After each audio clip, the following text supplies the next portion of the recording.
In the bustling city of Laketown, there lived a wealthy man named Mr. Johnson. He was a respected businessman who owned many shops and properties across the city. Mr. Johnson had two sons, James, the eldest, and Daniel, the youngest. James was a tall, strong, and serious young man who worked tirelessly to help his father with the family business. He was responsible, quiet, and often kept to himself. Daniel, on the other hand, was lively, charming, and full of life. He was always surrounded by friends, and everyone loved his company. Mr. Johnson adored Daniel. He would often say, "Daniel is my joy, my shining star." He gave him the best clothes, sent him to the finest schools, and always spoke proudly of him to his friends. James, however, was treated differently. Though he worked hard and never complained, he was often overlooked by his father. The people of Laketown noticed Mr. Johnson's favoritism. They would gossip about how he seemed to love Daniel more than James. "It's a shame," they would say. "James is the one who takes care of everything, but it's Daniel who gets all the praise." James heard these whispers, and though he never spoke of it, it hurt him deeply. He loved his father and brother, but he couldn't understand why he wasn't loved the same way. The gossip in Laketown grew louder as the years went by. In the markets, at the church, and even in the parks, people would talk about the Johnson family. "It's strange how Mr. Johnson favors Daniel," said one old woman to another. "James is the one who does all the work, yet Daniel is the one who gets all the love." "Yes," the other woman agreed, "James is such a good son. He's always working hard, always so responsible. But Mr. Johnson barely notices him." Daniel, who was loved by everyone, enjoyed the attention he received. He didn't think much about the gossip. After all, he believed his father's love was natural, something he deserved. He never realized how deeply it hurt James to hear these things. James, on the other hand, buried his feelings. He focused on his work, trying to earn his father's love through dedication and hard work. But no matter what he did, it never seemed to be enough. As time went on, the divide between the two brothers grew. Daniel continued to enjoy his life, going to parties, making new friends, and living comfortably. Mr. Johnson continued to shower him with gifts and praise, telling everyone how proud he was of his youngest son. James, however, grew more distant. He threw himself into the family business, taking on more responsibilities and working long hours. He was the one who made sure everything ran smoothly, from the shops to the properties, but his efforts went unnoticed by his father. The people of Laketown saw the divide and shook their heads. "It's not fair," they would say. "James is the one who deserves the praise. He's the one who's always there, always working, but his father doesn't see it." The gossip made its way back to Mr. Johnson, but he dismissed it. "People will always talk," he said, "but I know what's best for my sons." He continued to favor Daniel, blind to the growing pain in James's heart. One day, a man named Mr. Lucas, who was known for his cunning and deceit, approached Daniel. He had heard about Mr. Johnson's wealth and saw an opportunity to use Daniel's charm for his own gain. Mr. Lucas began to flatter Daniel, telling him how talented and smart he was, and how he could help him become even more successful. Daniel, eager to prove himself outside of his father's shadow, was easily swayed. Mr. Lucas convinced Daniel to invest in a risky business venture, promising great returns. Blinded by ambition, Daniel agreed without consulting his father or brother. Meanwhile, James noticed that something was wrong. The business accounts were showing unusual transactions, and Daniel was often missing from important meetings. When James confronted Daniel, his brother brushed him off, saying, "Don't worry, James, I know what I'm doing." But James couldn't shake the feeling that something was very wrong. As weeks turned into months, Daniel's venture with Mr. Lucas began to fall apart. The business was losing money rapidly, and Daniel found himself in over his head. Despite Mr. Lucas's promises, the investments didn't pay off, and soon Daniel was drowning in debt. Desperate to cover up his mistakes, Daniel started taking money from his father's business accounts. He thought he could fix everything before anyone noticed, but the situation only worsened. The debts grew, and the business began to suffer. James, who had been closely monitoring the finances, quickly realized what was happening. The numbers weren't adding up, and the family business was in danger. He tried to talk to Daniel again, but his brother, embarrassed and scared, avoided him. "Daniel, what is going on?" James finally confronted him one evening. "The business is in trouble, and I know you have been taking money. You need to tell me what's happening." Daniel, his face pale and eyes full of fear, broke down. "I'm sorry, James. I made a huge mistake. I trusted the wrong person, and now everything is falling apart. I didn't want to disappoint Father, so I thought I could fix it on my own."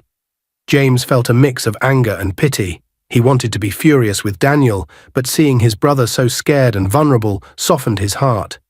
"We need to tell Father," James said calmly. "He needs to know the truth." James and Daniel went to see their father, Mr. Johnson, together. Their hearts were heavy with guilt and worry. Mr. Johnson was sitting in his study reading the newspaper when they entered. He looked up, surprised to see both his sons standing before him.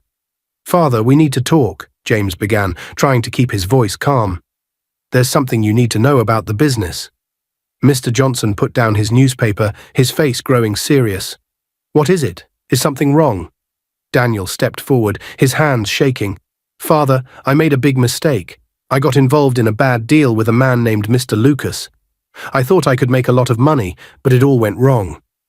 I started taking money from the business to cover the losses, but now everything is falling apart." Mr. Johnson's face turned pale as he listened. He couldn't believe what he was hearing. "How could this happen, Daniel? Why didn't you come to me sooner?" Daniel couldn't meet his father's eyes. "I didn't want to disappoint you, Father. I thought I could fix it myself, but I only made things worse." James stepped in to explain further. He told their father about the financial troubles he had noticed and how he had tried to talk to Daniel earlier. "Father, we need to act fast if we want to save the business," James said, trying to stay strong. Mr. Johnson was heartbroken. His favorite son, the one he had always trusted, had nearly destroyed everything he had worked for. He felt betrayed and deeply saddened. News about the Johnson family's troubles spread quickly in Lake Town. People who once admired Mr. Johnson and his family now whispered behind their backs. "Did you hear about Daniel?" one woman said to her friend in the market. "He's the reason their business is in trouble. He got involved with the wrong people." Her friend nodded. "It's a shame. Mr. Johnson always favored Daniel, but it's James who has to clean up the mess." The gossip hurt the Johnson family deeply. Mr. Johnson, who had always been proud and respected, now felt embarrassed and ashamed. He avoided going out in public, not wanting to face the people who were talking about his family. Daniel was overwhelmed with guilt. He stayed away from his usual friends and social gatherings, too ashamed to show his face. He realized that his actions had hurt not just the business, but his family as well. With the business in danger, it was up to James to save it. He worked long hours, doing everything he could to keep the company from collapsing. James knew that if he didn't act quickly, everything their father had built would be lost. Mr. Johnson, still upset by what had happened, couldn't bring himself to go to the office. He felt too ashamed to face his employees and too uncertain to make decisions. He put his trust in James, knowing that his eldest son was the only one who could fix things. James didn't complain about the extra work. He loved his family and was determined to protect their business. He knew it wouldn't be easy, but he was willing to do whatever it took. The workers in the company began to notice how hard James was working. "James is really stepping up," they would say. "He's the one keeping this place going. If anyone can save the business, it's him." As the days passed, Mr. Johnson started to see things more clearly. He watched James work tirelessly, trying to fix the problems that Daniel had caused. For the first time, he saw just how strong and capable his eldest son was. Mr. Johnson's heart ached as he realized how unfairly he had treated James over the years. He had always been so focused on Daniel's charm and personality that he had overlooked James's hard work and dedication. One evening, Mr. Johnson walked into the office where James was still working late. The room was quiet, except for the sound of papers rustling as James reviewed the accounts. "James," Mr. Johnson said softly, breaking the silence, "I want to thank you for everything you've done. I know I haven't been the father you deserved, and I'm sorry for that." James looked up, surprised to see his father. He could see that his father was sincere, and it touched him deeply. "You don't need to apologize, Father," James replied. "I'm just doing what needs to be done." But Mr. Johnson shook his head. "No, James, you've always been the strong one, the one I could count on, and I didn't see it. I'm proud of you." With Mr. Johnson's support, James continued his work to save the business. Slowly, things began to improve. The debts were paid off, and the company started to recover. Daniel, feeling ashamed of his mistakes, approached James one day. "James, I don't know how to make up for what I've done," he said, his voice filled with regret. "I've been a terrible brother, and I don't deserve your forgiveness." James looked at his brother, seeing how much he had changed. "Daniel, you made a mistake, but you're still my brother," James said kindly. "We're family, and we have to stick together. Just promise me you'll learn from this and do better." Daniel nodded, tears in his eyes. "I promise, James. I'll work hard to earn back your trust and father's respect." The two brothers hugged, their bond stronger than ever. Despite everything that had happened, they knew they could get through it together. As the business slowly returned to normal, Mr. Johnson made some big decisions. He decided to step back from running the company and officially put James in charge.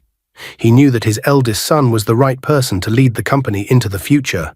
Daniel, determined to make up for his mistakes, began working under James's guidance. He was no longer the carefree, irresponsible young man he had once been. The experience had humbled him, and he was ready to prove that he could be a valuable part of the family business. The gossip in Laketown began to die down as people saw the changes in the Johnson family. "James has really turned things around," they would say, "and Daniel seems to have learned his lesson." The Johnson family was no longer a topic of scandal. Instead, they were seen as a family that had faced great challenges and come out stronger. Mr. Johnson felt proud as he watched his sons work together. He had spent so many years focusing on Daniel that he had missed the quiet strength of James. Now he saw both of his sons for who they really were and loved them equally. Dear viewers, what lessons did you take away from this dramatic tale? We'd love to hear your thoughts in the comments below. If you enjoyed the story, give us a thumbs up, share it with friends, and hit that subscribe button. Don't forget to turn on notifications so you never miss out on our latest updates. Thanks for watching and stay blessed.